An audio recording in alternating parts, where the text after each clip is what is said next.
제가 지난 영상에서 민주당이 권역별 병립형과 이중 등록제로 국힘당에게 제안을 했다고 말했습니다. 하지만 국힘당에서는 현재 이중 등록제를 반대할 분위기로 보여지고 있는 상태입니다. 그리고 오늘 급한 마음에 흥분을 했는지 국힘당 한동훈 비대위원장은 민주당 이재명 대표에게 선거제를 가지고 직격을 했습니다. 결론적으로 빨리 선거제 확정을 왜 못하고 있냐 이런 말인데, 민주당 입장에서는 국힘당처럼 서두를 필요가 없습니다. 현재 국힘당은 다음 주 위성정당 창당 절차에 돌입한 것으로 확인이 됐습니다. 양당 간에 선거제 개정안 합의가 실패로 이어질 경우 현행 준연동형 비례대표제가 그대로 유지될 경우를 대비하기 위한 취지입니다. 그리고 내일 이재명 대표는 11시 국정 비전을 내놓으며 신년 기자회견을 갖기로 일정이 잡혀 있습니다. 아마도 내일쯤 기자회견에서 선거제에 관한 입장 표명이 공식상 처음으로 있을 것으로 보여져 한번 지켜보시면 될 듯합니다. 한편 오늘 민주당의 개혁 요정 김용민 의원이 지금 계속 주장이 엇갈리고 있는 선거제에 관해서 정말 민주당 입장에서 어떠한 것이 유리한지에 대해서 깔끔하게 요약 정리를 해주었습니다. 관련된 영상 보시고 이번 편 마무리하겠습니다. 그러니까 저는 지금 병립형이 옳다, 준연동형이 옳다라고 지금 잘라서 끊어서 얘기하는 것에는 일정한 좀 한계는 있을 것 같아요. 왜냐하면 여러분들 보셨던 것처럼 시뮬레이션을 해보면 그때 계속 다르거든요. 그래서 뭐 좀 결론적으로는 이것은 당 지도부, 특히 이재명 대표가 좀 결단을 해주셔야 될 문제인데, 대신에 그 결단을 함에 있어서 몇 가지 고려해야 될 사항들이 있는 것 같다라는 정도로 저도 당에서 좀 의견을 밝히고 있습니다. 그래서 그때 말씀드렸던, 그리고 지금도 똑같은 생각이긴 한데, 가장 중요한 원칙은 뭐 저는 한 두 가지 정도라고 보는데, 첫 번째가 아, 뽑아준 사람을 배신하지 않는 정치. 이게 대의제의 위기를 극복할 수 있는 그런 선거제도, 그런 그 대표를 선출하는 방식이 필요하다라는 것과, 두 번째는 굉장히 현실적이고 중요한 것인데, 우리 민주당이 단독 과반, 최소한 단독 과반은 반드시 확보해야 된다라는 이 원칙을 우리는 고수해야 된다고 생각합니다. 어, 많은 분들이 아니, 그 200석 이상 해서 탄핵을 하거나 아니면 헌법을 개정하는 이런 것을 목표로 삼아야 되는 거 아니냐라고 말씀해 주시는 분들도 계신데 전적으로 동의합니다. 그런데 그건 이제 최대 목표치인 것이고, 제가 말씀드린 거는 최소한, 그러니까 마지노선을 말씀드리는 겁니다. 이게 무너지면 큰일 난다라는 거를 말씀드리는 게 민주당 단독 과반 확보인 것이에요. 아, 그래서 또 이렇게 민주당 단독 과반을 말씀드리면 이렇게 비판하시는 분들도 계세요. 야, 지금 민주당이 그때 180석, 지금은 이제 167석, 8석, 이제 빠졌으니까 165석 정도 되죠. 그 정도의 의석을 가지고도 일 제대로 못 하는데 또 단독 과반 만들면 또 그냥 가만히 있을 거 아니냐, 뭘 제대로 하겠냐, 이렇게 또 비판하시는 분들도 계실 겁니다. 저는 그 비판은 민주당 21대 민주당의 약간 무기력했던 모습들에 비추어서 어떻게 보면 굉장히 또 합리적인, 그리고 타당한 비판일 수도 있다고 생각해요. 굉장히 그 이론으로서 반성을 하고 있습니다.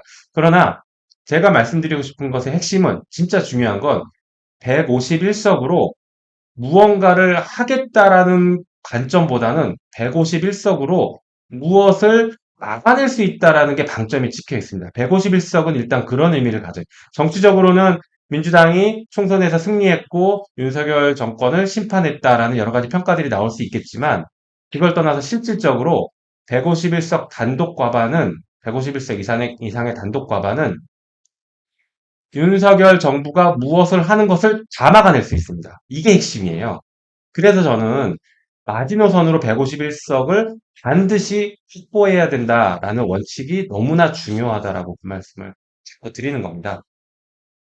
물론 이제 최대치로 뭐 200석 이상 뭐 확보해서 대통령에 대한 탄핵 혹은 헌법 개정을 추진하자. 그래서 범야권 연대를 통해서, 민주당 단독으로는 어려우니까 범야권 연대를 통해서 그렇게 가야 한다. 저는 그 방향과 명분에 대해서는 기본적으로 동의합니다. 그런데 그 원칙을 지키더라도, 그런 방향이 만약에 맞다고 그 방향대로 가더라도, 말씀드렸던 민주당 단독 과반 원칙이 무너지는 순간 모든 것이 사상누각이 될 거예요.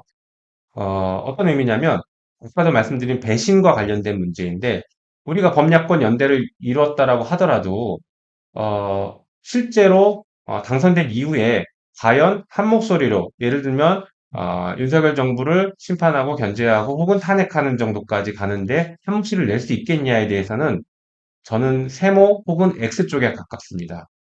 당선된 이후에는 그렇게 바뀔 가능성이 매우 높아요. 한번 경험했지 않습니까? 게다가 우리 민주당조차도 그거를 못했던 경험이 있어요. 우리 민주당 내에서조차도 어떤 개혁적인 아젠다를 끌고 나갔을 때, 예를 들면 제가 검찰 개혁을 하거나 뭐 언론 개혁을 하거나 추진했을 때 정내 반대가 가장 심각해서 결국에 좌절됐거든요. 우리 민주당 내에서조차도 그런 반대에 부딪히고 하나의 목소리를 끌어내기 어려운데, 비록 선거에서 연합은 했지만 선거가 끝나고 난 뒤에 범야권을 하나로 묶어서 무엇인가 할 수 있을 것이다? 그거는 잘 되면 좋겠지만 저는 그 부분은 좀 냉정하게 바라봐야 된다. 냉정하게 좀 평가를 해야 된다고 생각합니다. 그래서 민주당 단독 과반이라는 것이 아주 이 선거의 승패를 좌우하는 결정적인 문제라고 생각해요. 예를 들어서 민주당이 단독 과반을 못하고 대신에 범야권이 과반수 이상을 훨씬 얻었다고 쳐요. 그랬을 경우에는 윤석열 정부가 가만히 있지 않을 겁니다. 그 야권의 일부를 어, 야금야금 뭐라고 해야 될까? 그 정치적 거래를 통해서 자기 편으로 만들 겁니다. 그러다 보면 어느 순간 민주당을 중심으로 한 범야권의 범야권의 과반이 깨져버릴 수도 있어요. 그러니까 이런 위험성이 있기 때문에 민주당 단독 과반은 이번 선거 승패의 가장 핵심적인 요소다. 저는 그렇게 생각합니다.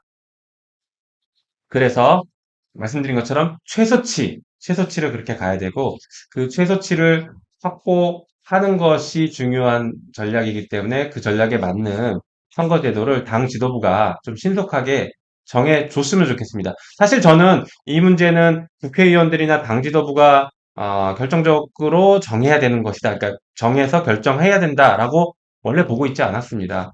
뭐 재작년부터 계속 말씀드렸지만 이것은 우리 당에 있는 그 대의제 기구, 수기 기구인 대의원 제도, 정책 대의원 제도를 통해서 대의원들이 먼저 논의해서 어떤 모든 정보를 받은 상태에서 충분히 논의해서 어떤 안을 정하고 정해진 그 안을 전당원 투표로 최종적으로 결정해 주는 게 맞다. 저는 그렇게 생각하고 있거든요. 그런데 지금 시간이 너무 임박해서 뭐 작년에 했으면 제일 좋았을 건데 계속 진행이 안 되다가 지금 그 절차를 거치기에는 좀 너무 시간이 촉박하지 않을까라는 생각도 좀 있습니다. 그래서 어떤 절차를 거치건 이제 당 지도부가 최종적으로 결정을 하고 그걸 의총에 보고하고 필요한 경우에는 당원들께 의사를 묻는 이런 절차들을 마련해야 된다고 생각합니다. 그래서